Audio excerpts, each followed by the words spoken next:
Hey guys, welcome back to Stanley Boy Reviews. I am your host, Stanley. Thank you so much for taking the time to check out my channel. I am so pumped to talk about my favorite horror films with you.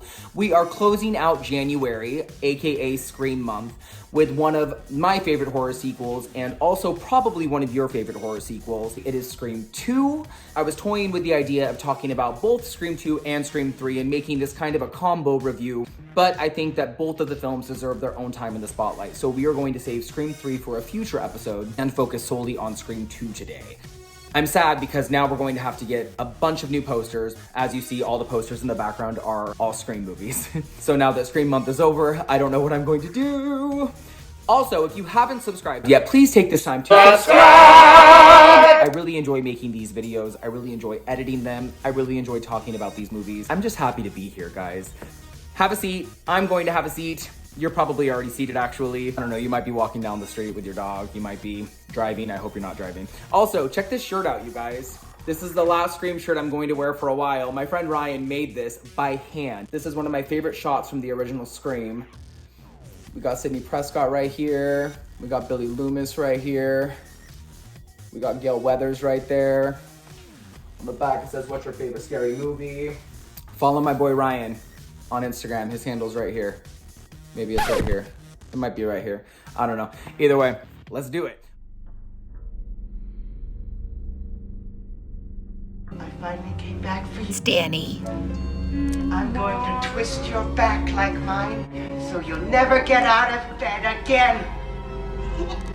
Never get out of bed again. Never get out of bed again. Get out of bed again. Get out of bed again. Get out of bed again.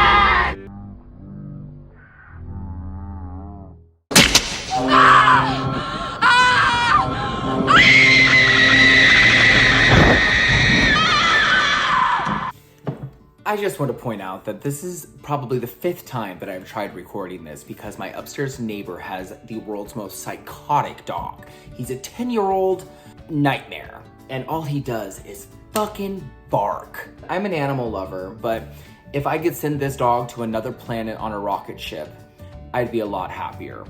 I'm sorry. I'm terrible. Also, I want to point out that Scream 3 has the best poster out of any of these movies. It's so good. Nev looks amazing.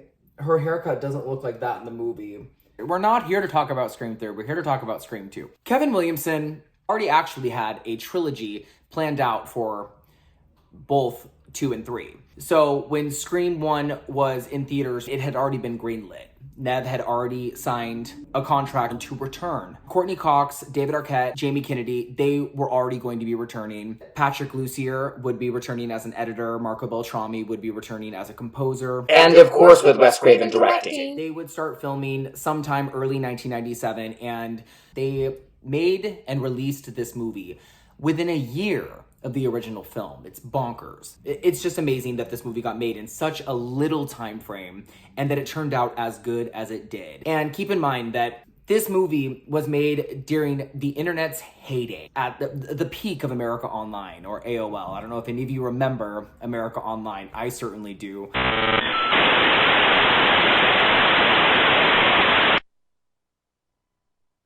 My screen name was Slicker414. I remember looking up Scream all the time and just trying to find script pages. That was a big thing in 97, was there was leaked pages of the ending and killer reveals. Just Scream 2 script stuff was just always being leaked.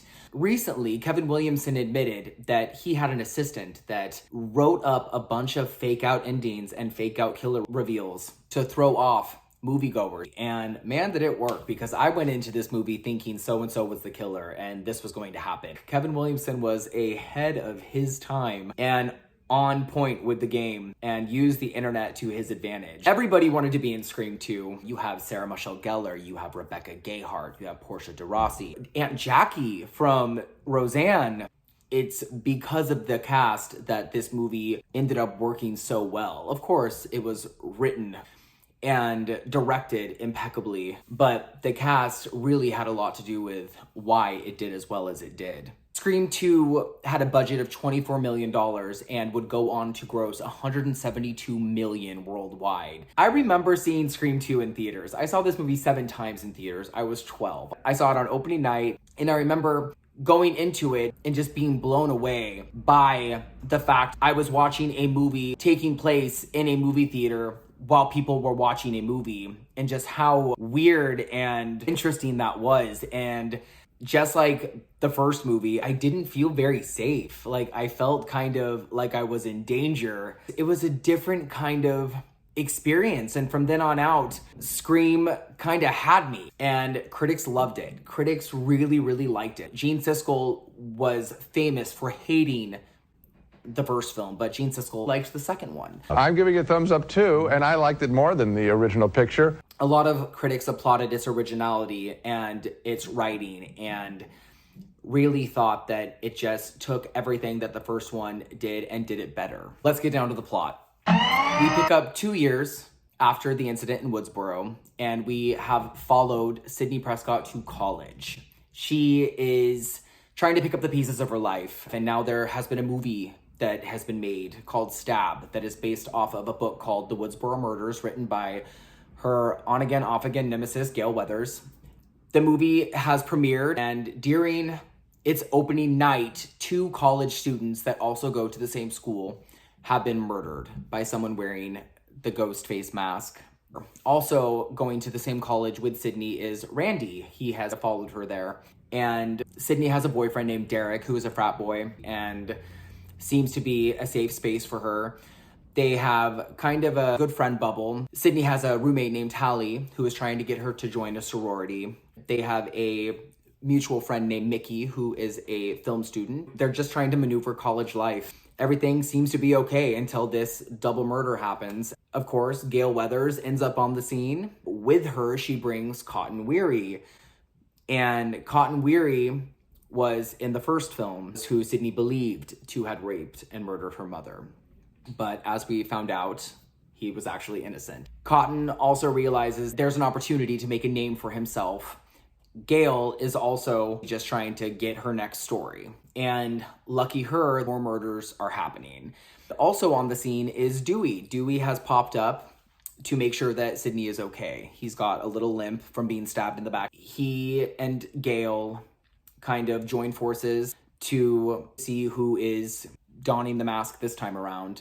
The college campus kind of goes into a frenzy because there's a killer on the loose. And I've made it a point throughout the reviews for this particular franchise to not spoil anything. I want people to go into these movies not knowing who the killer or killers are. It should be a really surprising thing. I think that out of all 5 films, Scream 2 has by far the best killer or killers reveal and one of the best endings. The motive that at least one of the killers, if there are 2, it's just truly heartbreaking and really on point and makes the most sense out of any of them. Getting to the end of this movie is quite a journey. It kind of takes everything that the first movie did, amps it up a notch. With that being said, this movie is not my favorite in the series. It takes a lot for me to get Scream 2, put it into the DVD player, and press play. It's not boring. It's actually really good. It's just dark. And maybe it's the time of my life that it came out at. I'm not sure. There's just something really personal about it. It's exhausting. It's an exhausting experience. All of the films are about 2 hours long, and none of them really feel like 2 hours, but Scream 2 certainly feels like 2 hours. That doesn't mean it's a bad movie. It has the best soundtrack out of any of the films. It has been said that it's the goriest. I disagree. I don't think it's the goriest by any means. I think that Scream 4 is probably the goriest.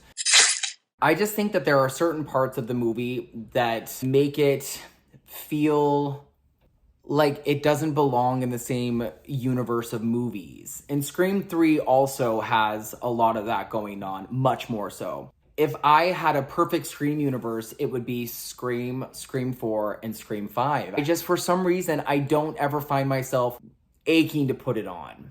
You know, I don't know how to explain it, but it's a really good film. And once I do finally get it out of the DVD case and press play, I enjoy it so much. I love what I'm watching, and I love the journey that it takes me on. I think that it's got too many characters for me personally. There's a lot going on compared to the first movie. The first movie, it's got a tight-knit group of people, a solid story structure. Maybe that's part of it. But for me, a solid 9 out of 10. It's not the worst in the series, but for me, it's not the best. I do love it though. I don't know why I'm like justifying myself. I love the performances. Specifically in this movie, Courtney Cox is at her peak. Everyone really likes Gale Weathers, but from here on out, Gale Weathers just kind of stops doing it for me.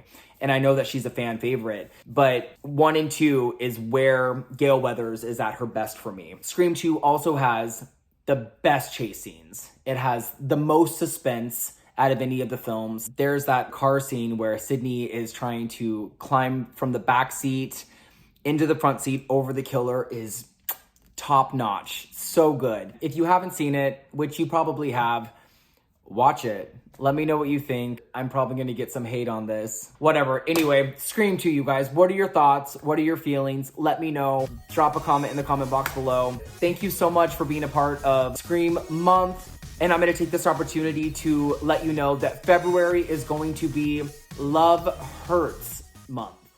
I'm not going to tell you what movies we're going to talk about, but that is the theme for the month. Look forward to it. I look forward to it. We'll be back next week with something bloody and red and fun about hearts breaking. Thank you guys. Comment, leave some feedback, leave some suggestions, share this. Take care for now. Stay safe.